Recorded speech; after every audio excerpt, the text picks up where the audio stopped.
To get this episode of Forensic Tales ad-free, please visit patreon.com/Forensic Tales. Forensic Tales discusses topics that some listeners may find disturbing. The contents of this episode may not be suitable for everyone. Listener discretion is advised.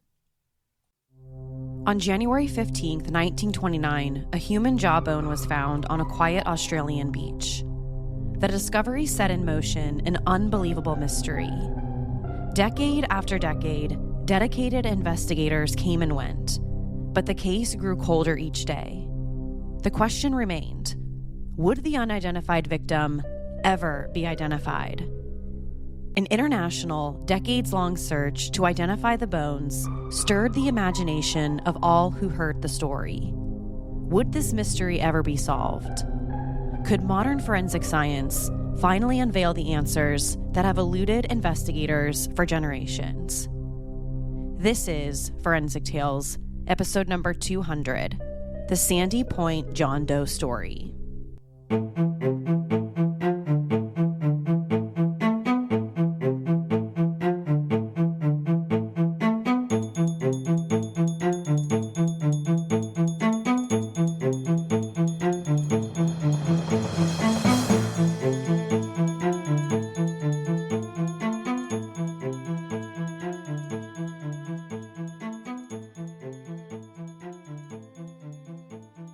Welcome to Forensic Tales. I'm your host, Courtney Fretwell Areola. Forensic Tales is a weekly true crime podcast covering real, spine-tingling stories with a forensic science twist. Some cases have been solved with forensic science, while others have turned cold.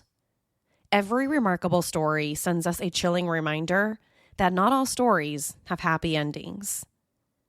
As a one-woman show, your support helps me find new compelling cases, conduct in-depth, fact-based research, and produce and edit this weekly show.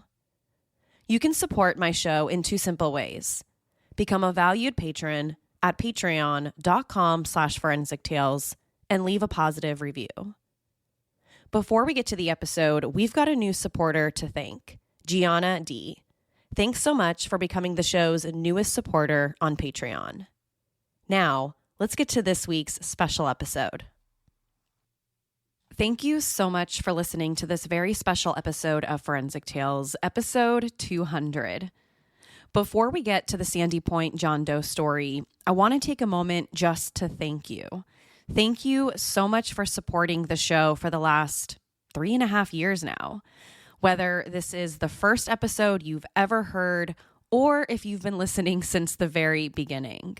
Thank you so much for the continued support of Forensic Tales, and I look forward to celebrating the next 200 episodes.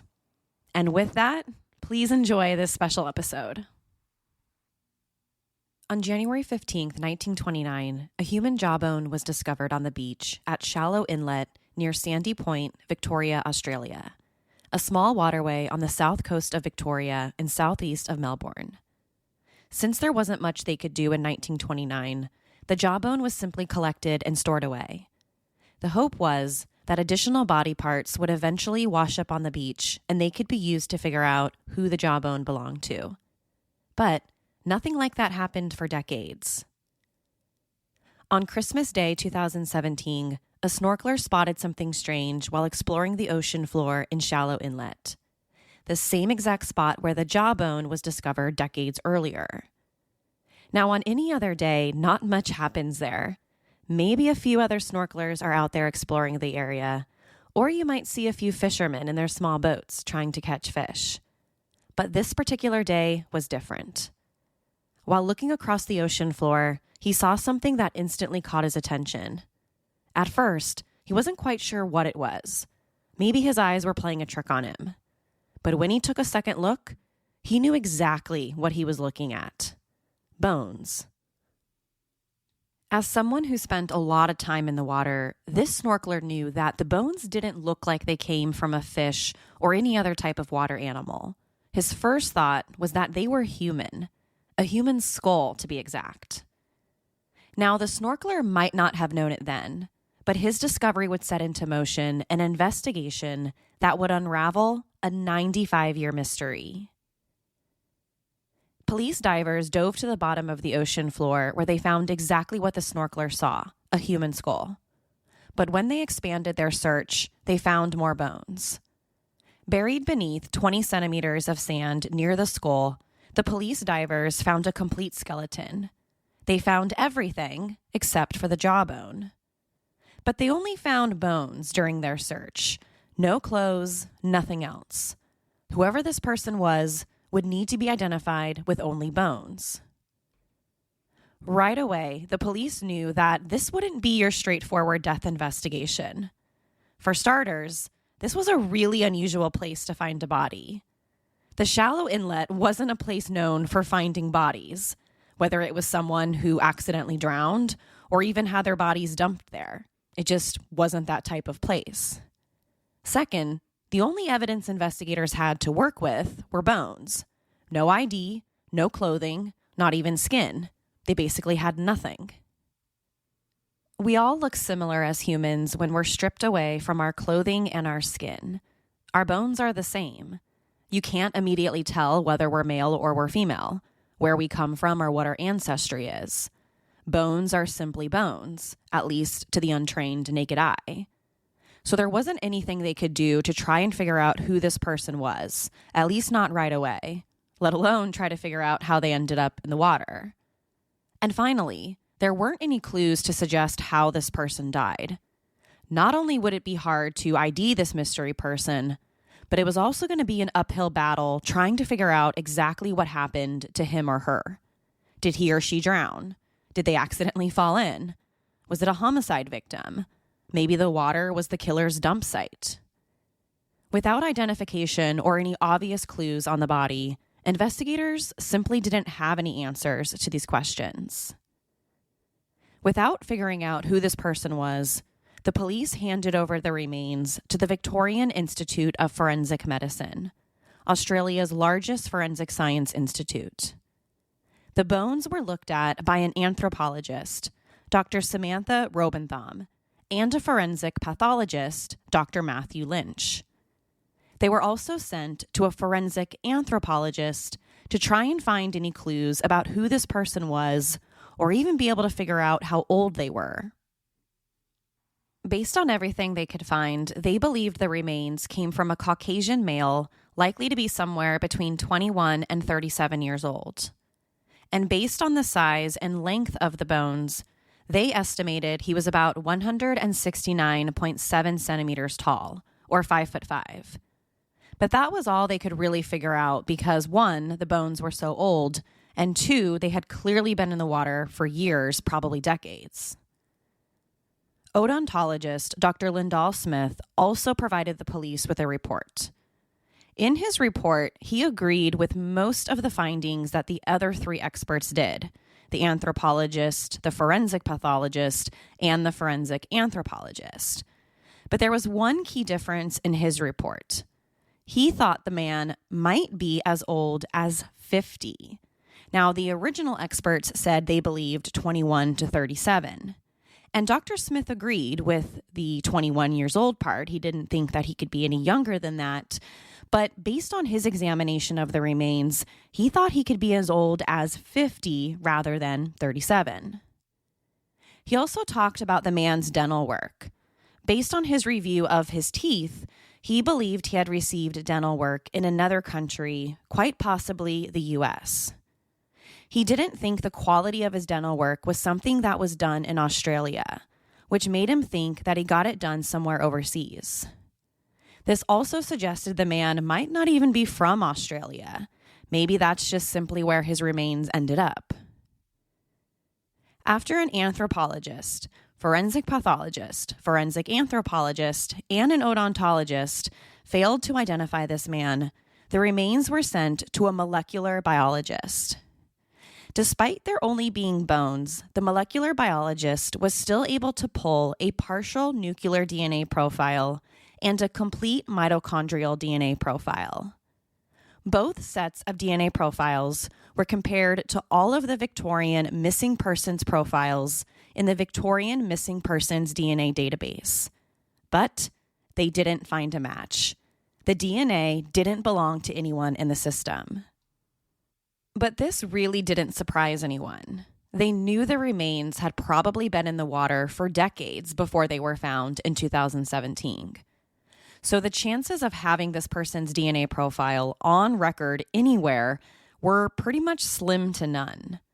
If this person died as early as the 1920s, as they originally suspected, there was no chance they would have his DNA on record. But still, they tried it anyway because nothing had worked until that point. By April of 2018, the mystery man's DNA profile was submitted to other databases, but this time outside of Victoria. But again, to no one's surprise, they didn't get any hits. So the man simply became known as the Sandy Point John Doe. Experts at the Victorian Institute of Forensic Medicine then tried radiocarbon dating, a method for determining the age of an artifact, and in this case, the remains. Based on the radiocarbon dating results, they determined that with a 95% probability, Sandy Point John Doe lived sometime between 1666 and 1942. But that's not very helpful, right? 1666 is way different than living in 1942. So, although the radiocarbon dating helped provide somewhat of a timeline for when this person was alive, it wasn't exactly useful. For the next 2 years, the remains stayed at the Institute. If new testing emerged, they tried it. But nothing seemed to lead them anywhere, until there became a theory. One theory that seemed to gain traction: could Sandy Point John Doe be the infamous Martin Weiberg? For over 140 years, the story of Martin Weiberg has become equivalent to the U.S.'s story of D.B. Cooper. Now, for those that don't know, in 1971, a man using the alias D.B. Cooper hijacked a U.S. airliner and parachuted out of it with $200,000, the equivalent of $1.4 million in today's dollars. And to this day, neither D.B. Cooper nor the money have ever been found. What actually happened to him after he jumped out of that airplane remains a mystery. Well, a lot of people consider Martin Weiberg Australia's D.B. Cooper. Back in 1877, a Norwegian ship's carpenter, Martin Weiberg, managed to steal 5,000 gold British coins that would be worth millions of dollars today. Most of those gold coins have never been found. Now, after he stole the gold, he was eventually caught and arrested. But just as mysterious as stealing the gold was, he also managed to escape prison not just once, but multiple times. The authorities believe he ultimately drowned in 1883 off a boat in Australia. So the question became, could Sandy Point John Doe be the real Martin Weiberg? The remains could have belonged to him, but they also could have belonged to anyone else from that area. Plus, Shallow Inlet, where the bones were found, was about 40 kilometers away from where Martin was believed to have drowned and died. So it's impossible to say how exactly his remains would have ended up there. After spending over 3 years trying to identify the Sandy Point John Doe, the Australian authorities provided an update on the case on February 11th, 2020. Under Australia's Coroners Act of 2008, they decided to officially close the investigation without an inquest being done. In other words, without an official investigation into the cause of Sandy Point John Doe's death. By 2020, they basically said they wouldn't look into the case anymore and wouldn't spend any more time or any more resources on it. In a public statement, the Australian coroner said, quote, "All avenues to identify have been exhausted, so I take the matter no farther," end quote. He also went on to say, quote, "I formally find the human remains located in the ocean at Sandy Point Inlet on December 25th, 2017, remain unidentified. I am unable in the circumstances to make findings as to the cause of death, nor the circumstances surrounding the death," end quote. So, investigators tried everything, including DNA and forensic testing, and nothing seemed to work. The case was essentially closed. Investigation over. Or was it? Although the investigation into the Sandy Point John Doe case was officially closed by the Australian authorities in February 2020, some people just couldn't let it go. They couldn't stop wondering who this person was or what happened to him. Some of these people even worked at the Victorian Institute of Forensic Medicine, even though it was their agency who recommended that the case be closed. Many of these forensic experts continued to work on the case. 2 months after it was officially closed, one of the coroners who worked at the Forensic Medicine Institute once again submitted Sandy Point John Doe's DNA profile to the National Criminal Investigation DNA database in April. They waited and hoped for a match, but nothing. Like all the previous attempts with DNA, there was no match. For the next 3 years, several people who worked at the Institute tried different methods to get an identity. Some of them were ordered by the Institute itself, while others were basically unofficial attempts. Nothing happened in the case for years, until 2023. In March 2023, the Victoria Institute of Forensic Medicine embarked on a pilot program to explore the use of forensic genetic genealogy to solve several Australian cold cases, including the case of the Sandy Point John Doe. They had heard all about forensic genetic genealogy and how it was being used in the U.S. to solve old cold cases, including John and Jane Doe's. Most notable was the arrest of the Golden State Killer in April 2018. The process works by using genetic and genealogical methods to generate leads for law enforcement investigating crimes or trying to identify people. In most cases, they use unknown DNA collected at a crime scene to identify relatives of the unknown person. Sometimes they're looking for a suspect connected to a crime. Other times, they're trying to identify someone. Since law enforcement agencies started using forensic genetic genealogy, it has become a complete game changer for many investigations. Before genetic genealogy, in many cold cases, they couldn't figure out who the unknown DNA belonged to. But now, by being able to identify relatives of the subject, new leads, new clues, and past unidentified people were now being identified. So in early 2023, the Victoria Institute of Forensic Medicine applied to set aside the findings of the earlier coroner, essentially closing the case. And they requested that the Sandy Point John Doe's case officially be reopened. In the application, they specifically mentioned that they wanted to try forensic genetic genealogy. They believed they had new evidence and new information in the case that warranted a reopening. According to Professor Noel Woodford, the director of the institute who submitted the application, the Sandy Point John Doe case was, in his words, the perfect example of the type of case that this pilot program should include. It certainly was an old cold case. The identity of the deceased remained a mystery. The cause of death is unknown. And they've tried every other possible method to try and identify him. So if there was a case worthy of this pilot program exploring forensic genetic genealogy, it was the case of the Sandy Point John Doe.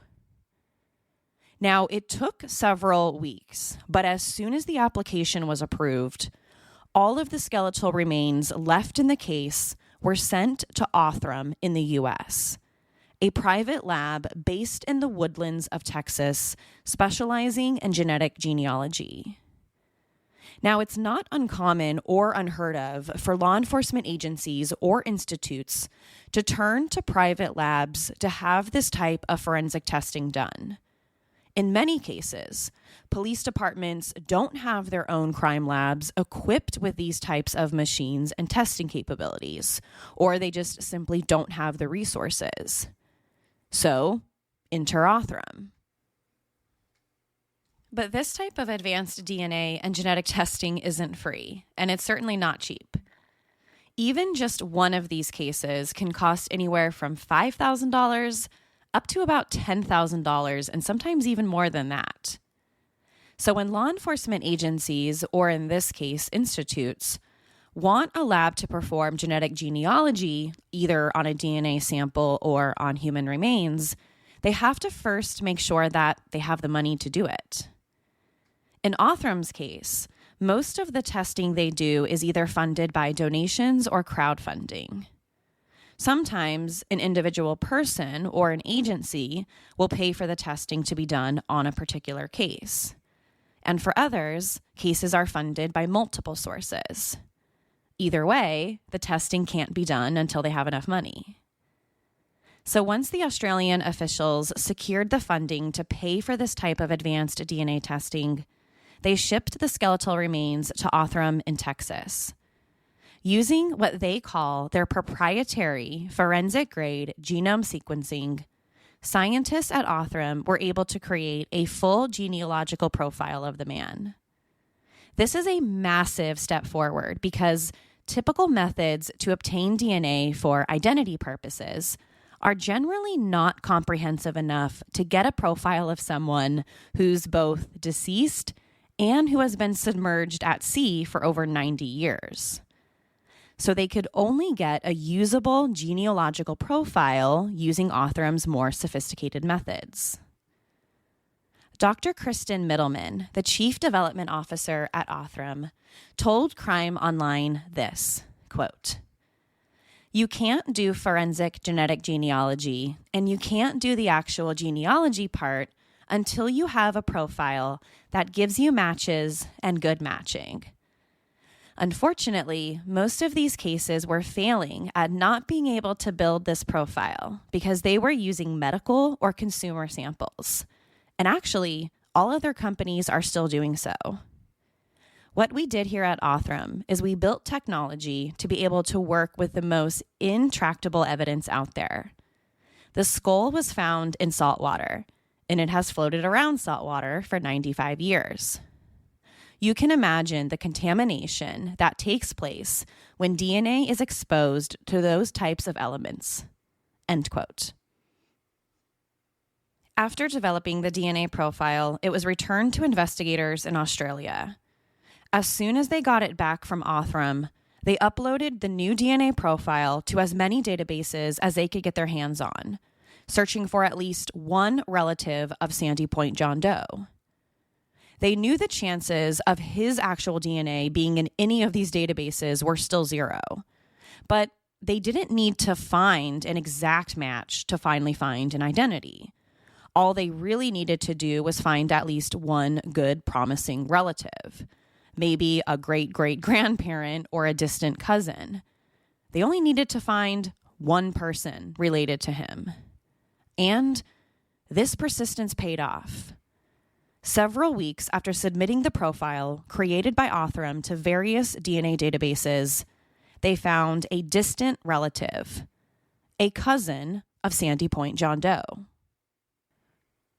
Once they had identified one of his cousins, they spent the next several weeks building a complete family tree, with all the branches pointing to one particular person, Christopher Luke Moore. But who is Christopher Luke Moore? Is he the real Sandy Point John Doe? Records from the 1920s show that Christopher Moore was once a farmer from Gippsland, a rural region that makes up the southeastern part of Victoria, Australia. He served in World War I for Australia, and after the war, he got married and became a father. But when he was 29 years old, Christopher accidentally drowned while swimming with some friends at a beach on December 30th, 1928, a spot about 20 kilometers away from where the remains would eventually be found in Shallow Inlet. Christopher's friends and other beachgoers tried to save him once they realized that he was in trouble, but the current was too strong and no one could reach him in time.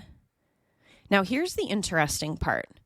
Christopher's jawbone was found about a month after he died in January 1929. A local Sandy Point farmer found the jawbone on the beach, and Christopher's own father was called to look at it and see if it was his son. When Christopher's dad looked at the teeth, he instantly recognized them as his son's because he had distinct dental work. The jawbone belonged to Christopher, his son. All the boxes were checked. The dental work matched, the jawbone where Christopher drowned, so the bones were identified as belonging to Christopher Moore. On January 24th, 1929, the coroner officially validated this identification. So how did Christopher Moore become a John Doe for the next 90 plus years? Well, since Christopher was identified only by his jawbone, he was never reported missing, and he was never entered as a missing person in any database. At the time, they considered the case closed. So when the rest of Christopher's body was discovered decades later in 2017, no one was able to connect the dots. They had no idea that he had already been identified because they only checked missing person databases.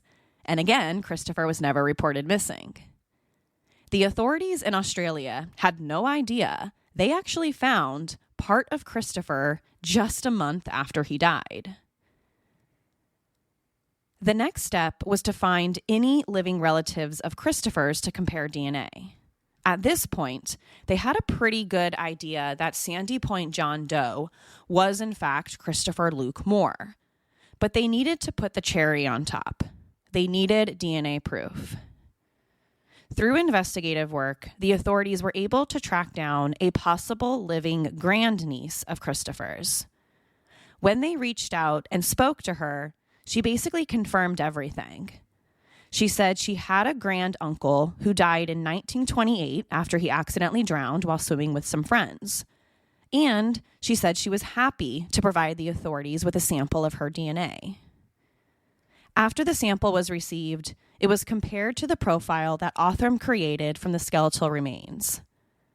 Once the results were in, they confirmed everything the authorities already thought. Sandy Point John Doe was, in fact, 29-year-old Christopher Moore. On July 27, 2023, Judge John Kane officially signed the document stating that Sandy Point John Doe was Christopher Moore. In the document, he outlined everything authorities did to get the identification. It also included Christopher's official cause of death over 90 years later, accidental drowning. Case closed on a 95-year-old forensic science mystery. The resolution of this case served as a massive boost for Australia's pilot program using forensic genetic genealogy. Since Christopher's case, the state coroner is currently revisiting other cold cases to see if genetic genealogy can be used in any of those. Currently, there are over 120 unsolved, unidentified human remain cases in just Victoria alone. So they are just beginning to reach the tip of the iceberg on what can be done with this type of advanced DNA testing. Authorities hope that forensic genetic genealogy can be used on at least one of these 120 unsolved cases and help bring closure to the loved ones of some of these unidentified people. If you'd like to help solve cases just like Christopher Moore's, consider donating to a genealogical research company like Othram. To learn more about how you can help, visit DNAsolves.com. You can also consider donating to a local private lab near you or contribute your own DNA to the database so that it can be used to help identify John and Jane Does or help identify suspects in criminal cases. Myself and Rockefeller Audio are proud monthly financial donors to DNA Solves. So if you would like to help, please consider donating. To share your thoughts on the story, be sure to follow the show on Instagram and Facebook. To find out what I think about the case, sign up to become a patron at patreon.com/forensictales. After each episode, I release a bonus episode where I share my personal thoughts and opinions about the case. Don't forget to subscribe to Forensic Tales so you don't miss an episode. We release a new episode every Monday. If you love the show, consider leaving us a positive review or tell friends and family about us. You can also help support the show through Patreon. Thank you so much for joining me this week. Please join me next week. We'll have a brand new case and a brand new story to talk about. Until then, remember, not all stories have happy endings. Forensic Tales is a Rockefeller audio production. The show is written and produced by me, Courtney Fretwell Areola. For a small monthly contribution, you can help create new compelling cases for the show, help fund research, and assist with production and editing costs. For supporting the show, you'll become one of the first to listen to new ad-free episodes and snag exclusive show merchandise not available anywhere else. To learn about how you can support the show, head over to our Patreon page, patreon.com/forensictales, or simply click the support link in the show notes. You can also support the show by leaving a positive review or telling friends and family about us. Forensic Tales is a podcast made possible by our Patreon producers, Tony A., Nicole G., Christine B., Karen D., Nancy H., Sherry A., Michael D., Nicola, Jerry M., Brian W., Natasha K., Julia S., Jerry L., and Megan G. If you'd like to become a producer of the show, head over to our Patreon page or email me at Courtney@forensictales.com to find out how you can become involved. For a complete list of sources used in this episode, please visit forensictales.com. Thank you so much for listening. I'll see you next week. Until then, remember, not all stories have happy